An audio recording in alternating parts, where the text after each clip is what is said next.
မင်္ဂလာပါခင်ဗျာတပတ်မြန်မာ channel ကနေပြန်လည်ကြိုဆိုလိုက်ပါတယ်ဒီနေ့ကျွန်တော်ပြောပြခြင်းနဲ့အကြောင်းအရာကတော့ကျွန်တော်တို့ Facebook ကနေတရားဝင်ခွင့်ပြုထားတဲ့ monetization ရတဲ့နိုင်ငံပေါ့နော်အဲဒီအကြောင်းကို location ဘယ်လိုပြောင်းမလဲဆိုတာကိုဒီဗီဒီယိုလေးနဲ့လုပ်ပေးထားဖြစ်တယ်ပေါ့နော်အဲတော့ကျွန်တော်တို့က Facebook ကနေပြန်ရှာခြင်းနဲ့ဆိုရင် location ဘယ်လိုပြောင်းမလဲ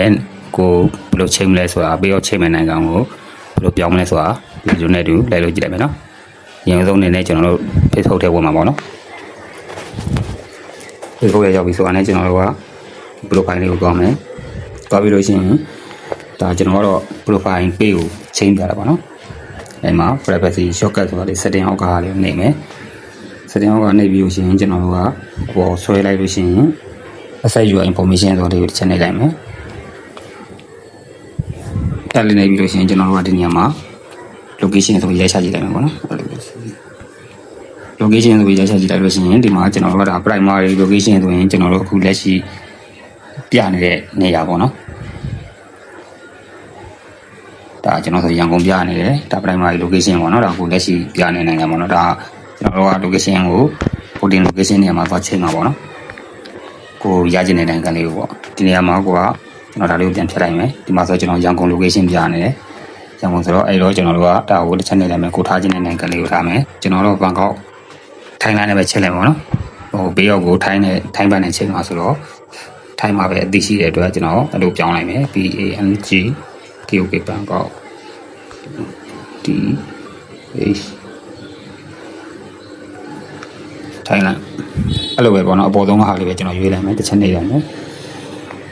နေပြီးလို့ချင်းကျွန်တော်တို့ကဒီလို location နဲ့ပြောင်းထားပါပေါ့နော်အဲ့ဒါဆိုရင်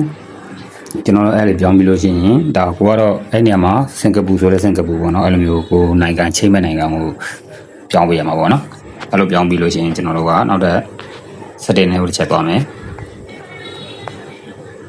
ကျွန်တော်တို့ setting တွေကိုသွားလိုက်မယ် setting တွေသွားလို့ရှိရင်ကျွန်တော်တို့ကဒီနေရာမှာ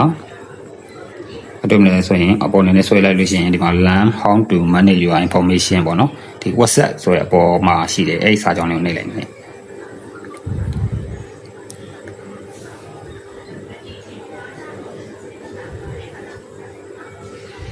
ခဏဆောင်မှာပေါ့နော်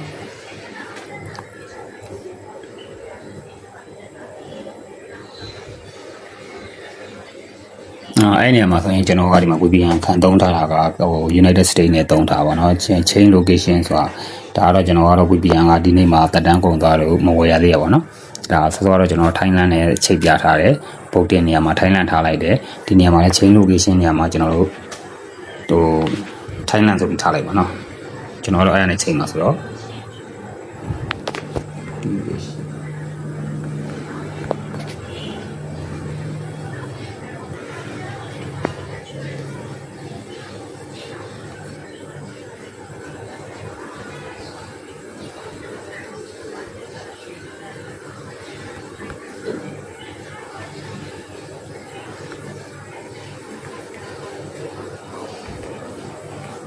အဲ့မှာကျွန်တော်တို့ဒီမှာအဲ့မှာထိုင်းလန်းလို့ရိုက်ပြီးရင် confine တစ်ချက်နေလိုက်မယ်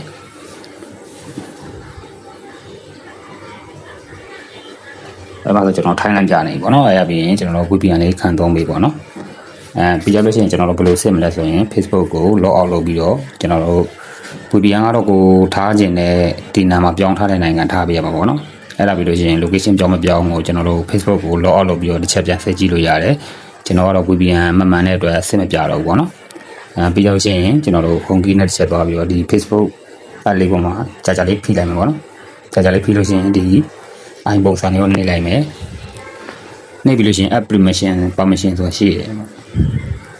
အဲ့ app permission မှာကျွန်တော်တို့ကဒီ location ကိုပိတ်ပေးထားမှာပေါ့နော် not allow ဆိုတာလေးပိတ်ပေးထားမယ်နော် do not allow အဲ့ဒါလေး don't allow ဆိုတာလေးပိတ်ထားတယ်နော် location ကိုပိတ်ပေးထားပါနော်အဲ့ဘာလို့ပိတ်ထားလဲဆိုတော့သူကကျွန်တော်တို့ကဒီ Facebook device ပေါ့နော်ကျွန်တော်တို့ကိုဖုန်း device ရှိတယ်ပေါ့နော်ဖုန်းရဲ့ setting နဲ့ device တွေရှိတယ်အဲ့ device တွေမှာ SIM card တွေသုံးထားရှိတယ် contact တွေရှိတယ်ပေါ့နော် Wi-Fi တွေသုံးထားတယ်မြန်မာနိုင်ငံ internet line တွေသုံးထားရှိတယ်ပေါ့နော်အဲ့ဒီကနေကျွန်တော်တို့ရဲ့ဖုန်း device location ကနေသူကမြန်မာဆိုတဲ့ location ကိုဟိုချီရခံနိုင်တယ်ပေါ့နော်အဲ့တော့ကျွန်တော်တို့က Facebook နဲ့အဲ့ဖုန်း device ကို location ကိုမျက်ခြေဖြတ်ထားတဲ့သဘောပေါ့နော်အဲ့လိုလေးလုပ်ပေးထားပေါ့နော်အဲ့လိုလေးလုပ်ပေးထားမှာပဲကိုကဒီဖုန်း device နဲ့ဟို location ဟာချိတ်ဆက်မိမှာပေါ့နော်အဲ့ပြီးကြ location setting လေးကိုလည်းပိတ်ထားပေးပေါ့နော် အဲ့လိုလေးသုံးကြည့်ပါပြီးကြရင်ကို VPN ကိုထားခြင်းတဲ့နိုင်ငံမှာပြီးတော့ချိန်မဲ့ဘန်နဲ့ချိန်မဲ့နိုင်ငံကထားပြီးတော့ဟိုမှာထိုင်းဆိုထိုင်းစင်ကာပူဆိုစင်ကာပူပေါ့နော်အဲ့လိုမျိုးထားပြီးတော့မှအဲ့ location ထားပြီးလုပ်ကြည့်ပေါ့နော်ပြီးကြရင်ဒီနမ်းမှာကျွန်တော်တို့မလုပ်ခင်မှာ clear case ဆိုတာလေးပေါ့နော်သူကအဲ့လိုရှင်းပေးလိုက်ပေါ့နော်အဲ့လိုလေးရှင်းပေးမှလဲသူကဒီ Facebook ကအရင်ကကိုဟိုဟာလောက်ထားတဲ့ဟာတွေပေါ့ချက်လက်တွေကိုသူကအော်တိုရှင်းပေးမှာပေါ့နော်ဖြတ်ပလိုက်တာပေါ့အဲ့လိုလေးထားပြီးတော့မှသုံးကြည့်ပါအဲ့ဆိုရင်တစ်ပတ်10ရက်သို့မဟုတ်တစ်လလောက်ဆိုရင်တော့တိတိတလား location ပြောင်းသွားပါလိမ့်မယ်အားလုံးပဲဆင်ပြေကြပါစေသိကျင်တဲ့အကြောင်းအရာလေးနဲ့ပတ်သက်ပြီးကိုမမေးသွားလို့ရပါတယ်ဗီဒီယိုလေးကိုအဆုံးထိကြည့်ရှုပေးတဲ့အတွက်လည်းကျေးဇူးများတင်ပါတယ်ဒီဗီဒီယိုလေးအကျိုးကျေးဇူးနဲ့ share ဆိုရင်ကျွန်တော်ရဲ့ channel လေးကိုလည်း subscribe လုပ်ခဲ့ပြီးတော့တောင်းဆိုလိုက်ပါရခင်ဗျာအားလုံးကိုကျေးဇူးတင်ပါတယ်